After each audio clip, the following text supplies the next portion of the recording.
भागलपुर विधानसभा क्षेत्र से जाप प्रत्याशी रानी चौबे और निर्दलीय प्रत्याशी इंदिरा सिंह का नामांकन रद्द कर दिया गया। 2020 के विधानसभा चुनाव के मैदान में अब वे अपनी किस्मत नहीं आजमा सकेंगी। रानी चौबे का नामांकन उनके अधिवक्ता की गलतियों के कारण अस्वीकृत कर दिया गया, जबकि निर्दलीय उम्मीदवार के रूप में खड़ी इंदिरा सिंह का नामांकन भी शपथ पत्र में गलतियां होने के कारण रद्द कर दिया गया। नामांकन रद्द होने का ठिकरा रानी चौबे ने अधिवक्ता नभय चौधरी और उनके दामाद के सर फोड़ा। नामांकन पत्र अस्वीकृत होने के बाद रानी चौबे ने कहा कि उनके साथ जानबूझकर धोखा किया गया। इस मामले को लेकर पार्टी के वरिष्ठ नेताओं से बात कर रही हैं और जरूरत पड़ी तो उच्च न्यायालय की शरण में भी जाएंगी। मैं स्थिति बस जनता को बताना चाहती हूँ कि सच्चे लोगों को यहाँ आने नहीं देंगे लोग, और जब तक ये दलाल लोग हैं, इन लोगों को आप नहीं हटाओगे तो हमेशा आज मेरी बारी है, कल आपकी बारी है। कल आज मैं यहाँ हूँ, कल राज्यसभा जाऊंगी, कहीं जाऊंगी, लेकिन भागलपुर के विकास के लिए मैं हमेशा लगी रहूंगी। और आज नहीं तो कल मैं वादा करके जाती हूँ, ऐसे जो दलाल है इनको ही साफ करने आऊंगी।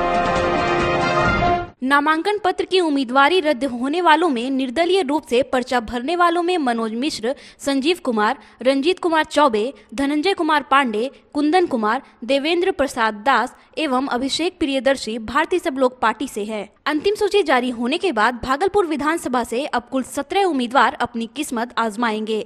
भागलपुर विधानसभा में मुख्य रूप से अजीत शर्मा कांग्रेस, राजेश वर्मा लोजपा, रोहित पांडे भाजपा, मोहम्मद आसिफ अली राष्ट्रवादी कांग्रेस पार्टी और सैयद शाह अली सज्जाद आलम राष्ट्रीय लोक समता पार्टी के बीच चुनावी जंग होगी। इनके अलावा निर्दलीय रूप से 3 उम्मीदवार भी इस बार विधानसभा चुनाव में अपना भाग्य आजमाएंगे। वहीं 158 नाथनगर विधानसभा से कुल 7 लोगों का नामांकन रद्द किया गया, जिसमें श्याम किशोर राम SUCI, नीरा कुमारी वंचित समाज पार्टी, कुमारी अनीता निर्दलीय, अनिल कुमार मंडल निर्दलीय, दीपक कुमार निर्दलीय, जीवन शम्स निजामी लोकतांत्रिक जनता दल, मुन्नी देवी युग क्रांति दल के उम्मीदवार अभी चुनावी जंग से बाहर हो चुके हैं।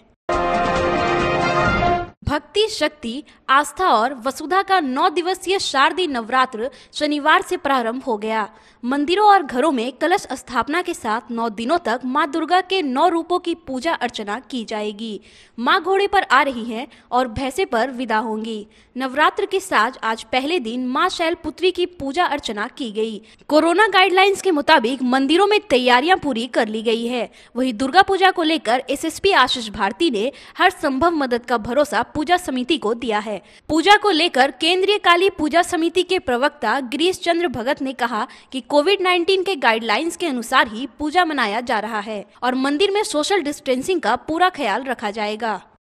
का जो विश्वव्यापी प्रकोप है उसको देखते हुए जो सरकार का गाइडलाइन आया है कि मूर्ति छोटी बैठनी है, लेकिन हमारे यहाँ उर्दू बाजार में मूर्ति स्थापित है और जो गाइडलाइन है कि 5 फीट मूर्ति होनी चाहिए, उससे भी कम अपनी छोटी मूर्ति है और प्रतिष्ठापित है।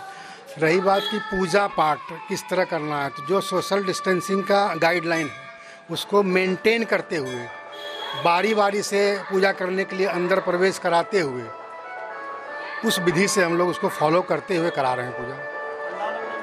पंडाल वगैरह जो गाइडलाइन है नहीं बनाना है तो हम लोग नहीं बना रहे हैं।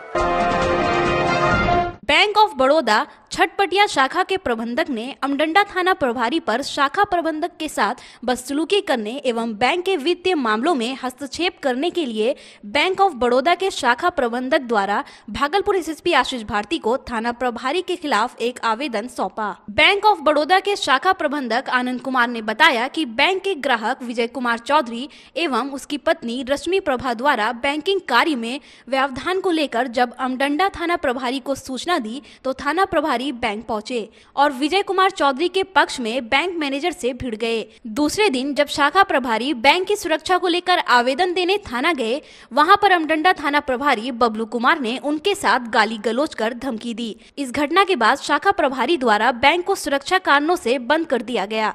शाखा प्रभारी ने कहा कि जब तक बैंक की सुरक्षा को लेकर समुचित व्यवस्था नहीं की जाती तब तक शाखा बंद रहेगा।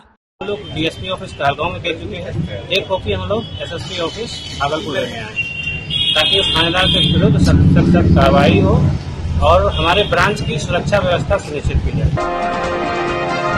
बिहार विधानसभा चुनाव की नामांकन प्रक्रिया के आखिरी दिन दूसरे चरण में होने वाले चुनाव को लेकर उम्मीदवारों की होड़ लगी रही।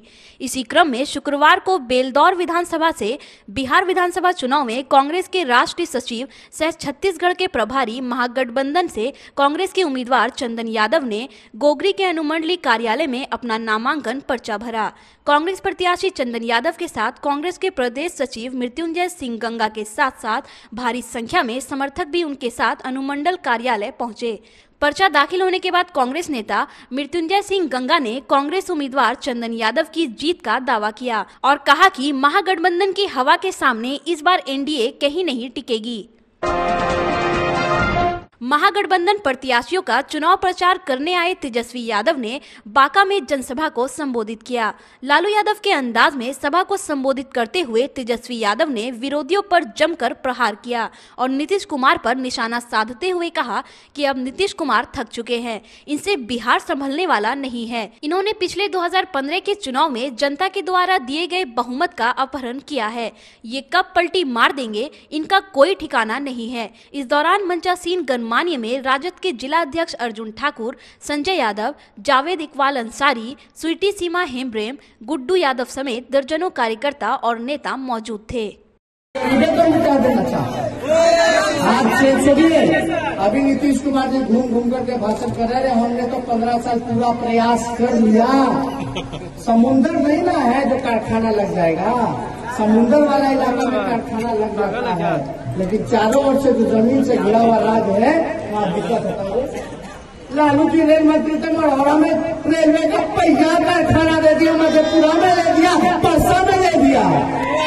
यही कह रहे कि समुंदर होगा तब कारखाना लगेगा, तब रोजगार मिलेगा। यानी नीतीश कुमार जी ने हाथ खड़े कर लिए कि अब उनके बस का।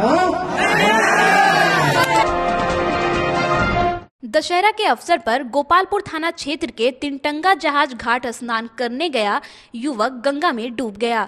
मिली जानकारी के अनुसार 83 गांव के देवनारायण शर्मा का 17 वर्षीय पुत्र नीतीश कुमार शनिवार सुबह 9 बजे स्नान करने गंगा तट गया था, जहां गहरे पानी में चले जाने से वह डूब गया।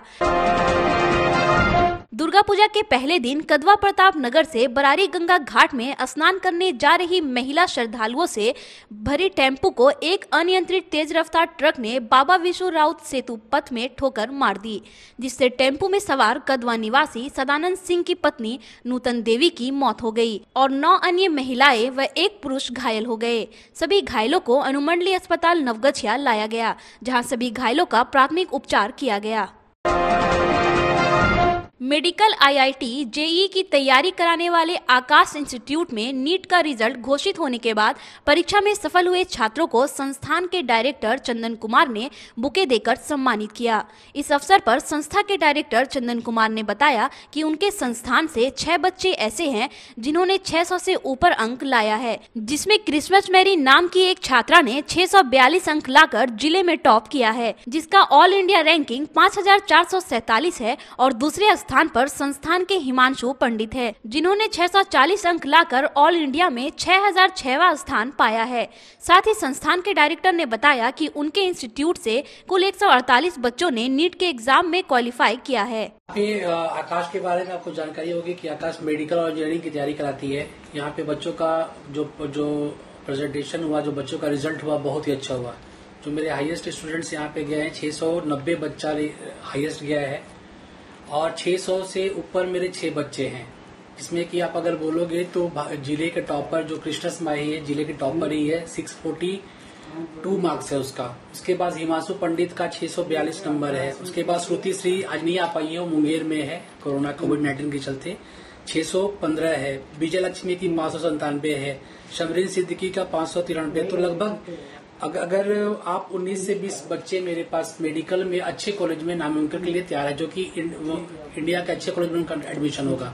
यहाँ पे टीचर्स अवेलेबल रहते हैं डाउट के लिए, तो और फिर मतलब ऐसा कुछ सिचुएशन नहीं है कि अगर आपको नहीं समझ में आ रहा है तो आपको छोड़ दिया जाएगा। पीछे पड़े रहते हैं, ऐसे छोटे बच्चे के पीछे नहीं पड़े रहते, तो कभी कभी तंग भी आ जाते थे सर लोगों से कि इतना तंग करते हैं सर लोग कि पढ़ो पढ़ो पढ़ो, बट वो सब कुछ हमारे भले के लिए ही था, वो समझ में आ जाता है बाद में। तो फिर वो तो सपोर्ट तो पूरा रहा है सारे टीचर्स का। नाथनगर थाना क्षेत्र के चंपानगर स्थित सिलाटर मोहल्ले में बच्चों के विवाद को लेकर दो पक्षों में जमकर पथराव हुआ, जिसमें कई लोग घायल हुए हैं। परिजनों का कहना है कि एक दिन पूर्व दोनों पक्षों के बच्चों में झड़प हुई थी। घटना की सूचना मिलते ही मौके पर नाथनगर इंस्पेक्टर ललमटिया थाना अध्यक्ष city SP Sushant Kumar Saroj, city ASP Puran Kumar Jha समेत कई थानों की पुलिस और बीएसएफ जवानों ने घटनास्थल पर पहुंचकर मामले को शांत करवाया। वहीं सिटी एसपी ने बताया कि बच्चों के विवाद को लेकर दोनों पक्ष एक दूसरे से भिड़ गए थे। पुलिस घटनास्थल पर कैंप कर रही है और दोनों पक्षों पर मामला दर्ज कर कार्रवाई की जाएगी। वहाँ की कल यहाँ पे दो पक्षों की बच्चों में आपसी लड़ाई हुई थी खेलने को लेकर के। कल मामला वहीं खत्म हो गया। इसकी जानकारी थाना को भी नहीं दी गई, यहाँ तक कि दोनों के गार्जियन को जानकारी नहीं थी जो बताया जा रहा है। और आज फिर उसी बात को लेकर के दोनों फिर आपस में लड़ाई लड़ रही। जैसे सूचना मिली थाना को और थाना तक पहुँच गए, हम लोग पहुँच गए हैं। हम लोग चिन्हित कर रहे हैं, दोनों पक्ष पे एफआईआर दर्ज कर रहे हैं। जो भी इसमें शामिल है, शांति को भंग करने में जो भी है, प्रत्येक पर एफआईआर होगा, उसको जेल भेजेंगे। यहाँ में टीम भी बना दी है, एएसपी सिटी साहब हैं, इनके साथ थाना पारे नाथनगर है, ललमटिया है, यूनिवर्सिटी है और हबीबपुर है। यहाँ चारों पहुँचे हुए हैं। बिहार विधानसभा आम निर्वाचन 2020 में मतदाता जागरूकता अभियान के तहत मंजूषा कला प्रशिक्षण केंद्र भागलपुर एवं मंजूषा कलाकार और सहयोगी संस्था के संयुक्त तत्वाधान में जागरूकता रैली निकाली गई। रैली को डीआरडीए के निदेशक एवं डीपीआरओ भागलपुर ने हरी झंडी दिखाकर रवाना किया। ये रैली डीआरडीए से निकलकर पुलिस लाइन होते हुए तिलका मांझी चौक होते हुए 0 माइल में समाप्त हुई। रैली का नेतृत्व मंजूषा गुरु मनोज कुमार पंडित ने किया। बिहार विधानसभा में वोटर्स को, मतदाता को जागरूक करने के लिए कि आप अधिक से अधिक मतदान करें। जात पात और धार्मिक समुदाय से उठकर, और खास करके युवाओं को ये बताना चाहते हैं कि मताधिकार आपका जन्मसिद्ध अधिकार है। अखिल भारतीय महिला कांग्रेस कमेटी के अध्यक्षा सुष्मिता देवी एवं झारखंड महिला कांग्रेस प्रभारी डिसूजा के निर्देश पर जिला महिला कांग्रेस कमेटी के अध्यक्ष डॉक्टर अनीता देवी ने हाथरस गैंगरेप घटना का विरोध करते हुए हाथरस की बेटी को न्याय दिलाने के लिए प्रधानमंत्री मोदी व यूपी के मुख्यमंत्री को पत्र भेजा। डॉक्टर अनीता देवी ने पत्र के माध्यम से केंद्र एवं यूपी सरकार से महिलाओं की सुरक्षा को लेकर कई सवालों का जवाब मांगा है। भाजपा जब तक इन सभी सवालों का जवाब नहीं देती तब तक ये अभियान जारी रहेगा।